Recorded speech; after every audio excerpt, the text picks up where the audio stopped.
One of the major themes of the play Macbeth is appearance versus reality. So let's have a look how we might be able to plan and this theme. So some of the things we can talk about could be the acts of deception in the play by characters against other characters. Macbeth, Lady Macbeth, plenty of other examples that we will look at in a moment. Murky and mysterious characters. Some of these characters who leave questions in the minds of the audience, where Shakespeare deliberately leaves some things unanswered for the audience to weigh up. And we've got language in the play, particularly the witches, but some of the other key quotes that we can pull out which don't necessarily add a great deal to the storyline, but that reinforce this idea of appearance versus reality, what is real. And then we've got the visions and hallucinations, which play a major role in the play. So first of all, let's look at acts of deception. Lady Macbeth is one of the key ones. Obviously, she is particularly deceptive towards Duncan in the way that she bears welcome in her eye when Duncan visits the castle, in full knowledge that she is masterminding this murder of the king. We've got Macbeth as well, first of all to Duncan, but also to Banquo, when Banquo is planning to go horse riding, and Macbeth again is very welcoming and says he looks forward to seeing him at the banquet, and in fact then goes on to arrange his murder.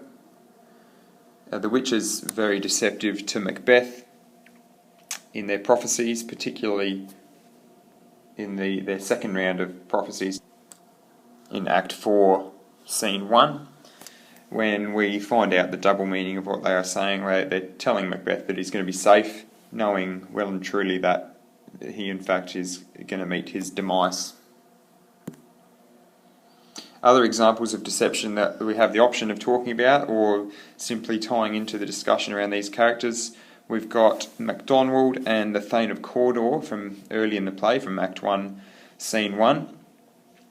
The fact that they are talked about so early in the play, in the very first scene, is important for our response, because it shows that Shakespeare is setting up this theme of appearance and reality right from the word go. Macbeth is another example when he tricks or persuades the murderers, the ones that kill Banquo. He tricks them into believing that Banquo is their enemy and that they're carrying out a justified murder. The next discussion point, murky and mysterious characters. So there's two that we will look at here, the Thane of Ross and Banquo. Both, they're two characters that we don't particularly have a clear answer for at the end of the play. We could argue to defend these characters, we could argue to prosecute them. Ross is this character who has a foot in both camps. Throughout Act 4 and Act 5, he's in one moment in Macbeth's castle telling him what the English army are doing, and the next moment he's with Macduff talking about the movements at Macbeth's castle. So we don't really know, how trustworthy is this Ross character.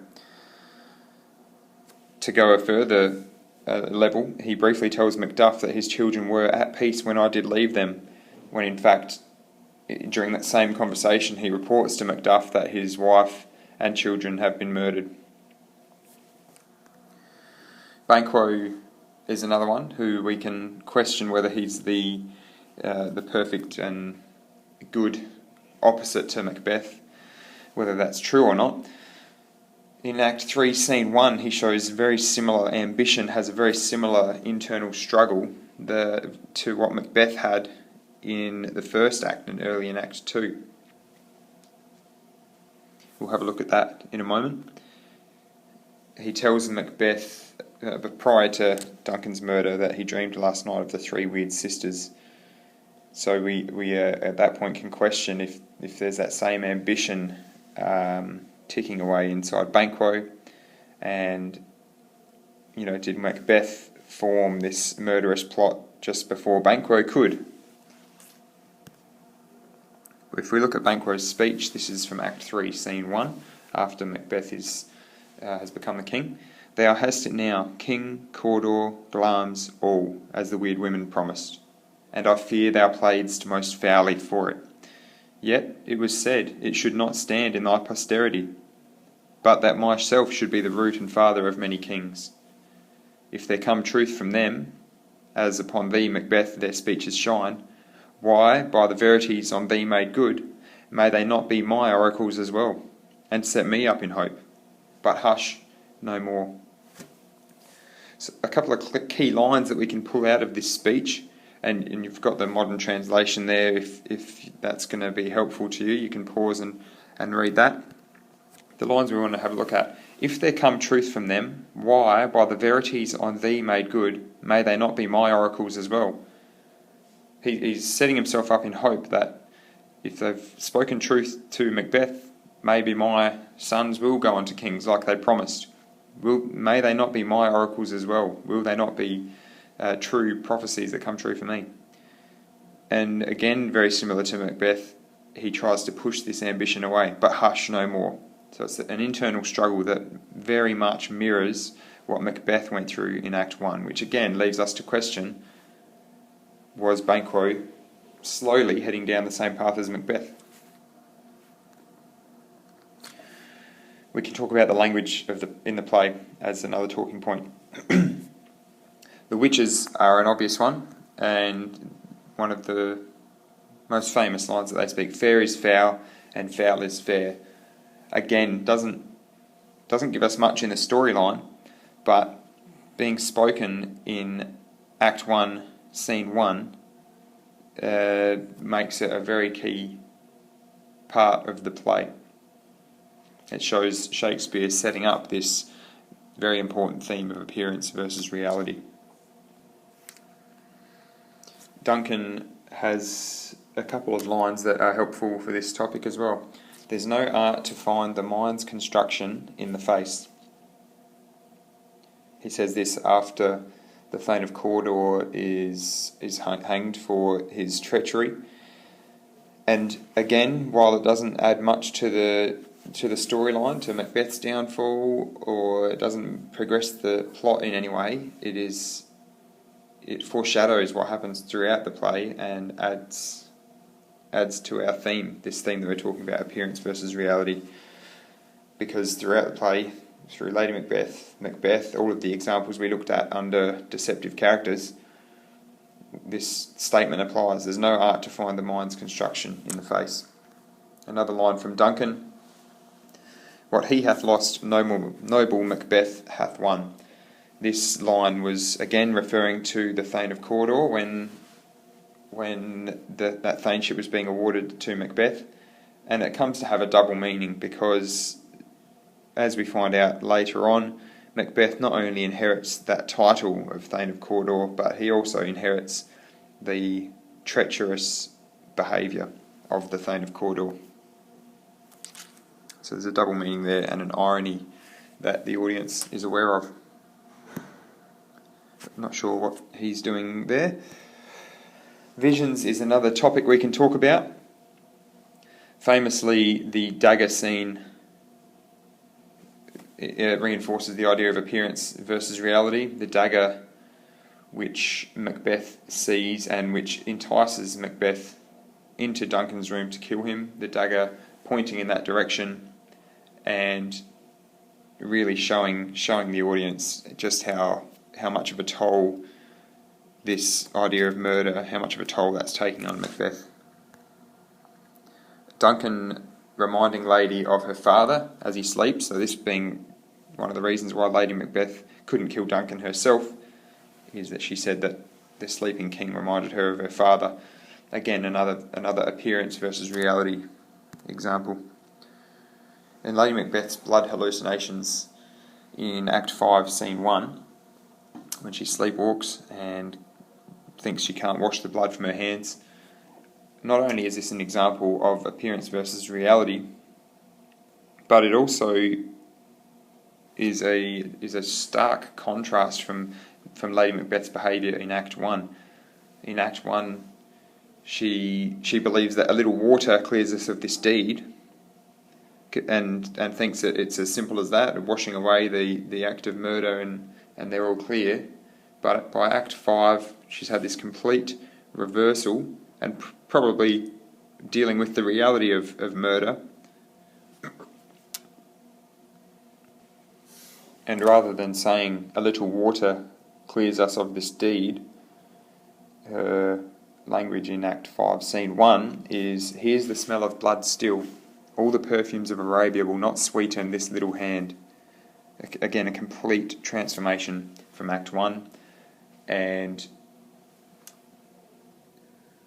in Act 1, Lady Macbeth could see the physical reality that her hands were clean, but she had the false illusion, or appearance, that her conscience was also clean. In Act 5, Lady Macbeth could not see the physical reality that her hands were clean, but she now could accurately see the reality that her conscience, in fact, was not clean.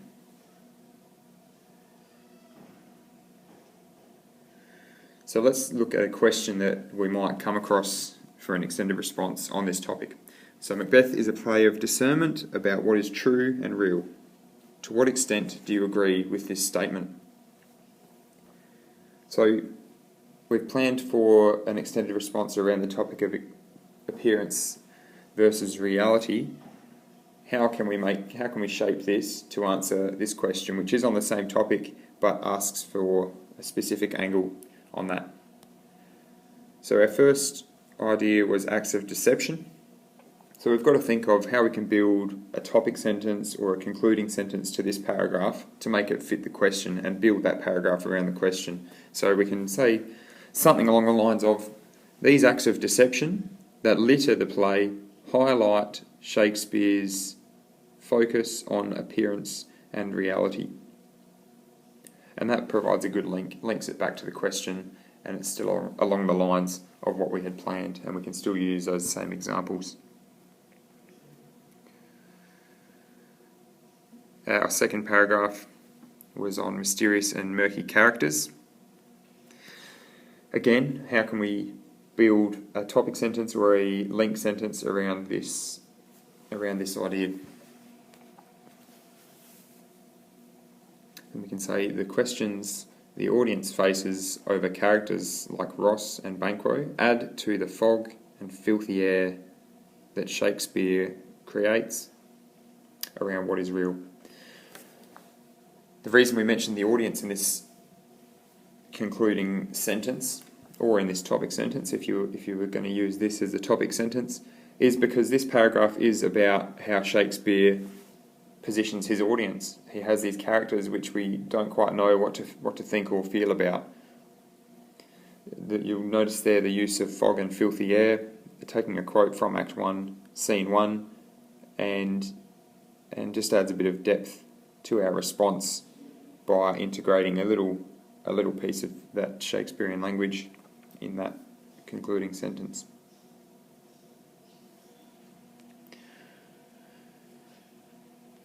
Our next one was on language, and again as a topic sentence or a concluding link sentence for the paragraph, the first scene in Macbeth establishes appearance and reality as a major theme of the play.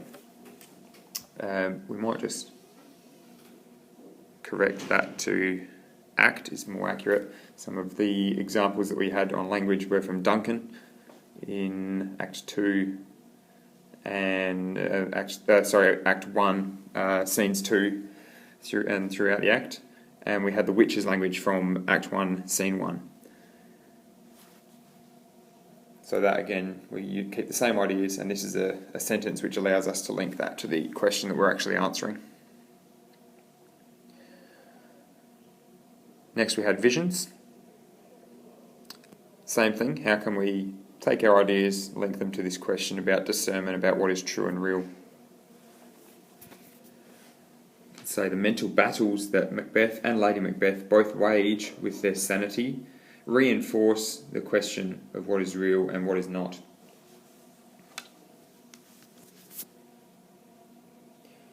Next thing we need to keep in mind, so that's all of the paragraphs that we'd initially planned for. We also need to now look at the question and think, well, is there anything else that we need to address from this question, or is there anything else that we could address that we hadn't necessarily planned for? Macbeth is a play of discernment about what is true and real. To what extent do you agree with this statement? So what is true and real? Can we change the meaning of that? Can we take that meaning in any different way? And of course, we can look at the idea of good leadership or kingship. And we can consider the contrast between the kings Macbeth and Duncan. We can look at the contrast between Macbeth and King Edward, who is discussed particularly in Act 4, Scene 3. And we can look at the contrast between Macbeth and the King Malcolm, who's king at the end of the play, who holds up many great virtuous gifts. Malcolm on his own would actually also be a good topic of discussion under this idea of appearance versus reality, because in that same act, Act 4, Scene 3, is when he deceives Macduff and tests him by telling Macduff that Malcolm is a greedy, lustful, and ambitious character who does not deserve to be king. His deception here is well-natured because he is testing Macduff to see whether he actually is loyal to Scotland. But again, it adds to that ongoing theme that Shakespeare is creating around appearance and reality, or around in the case of this question, around what is true and real.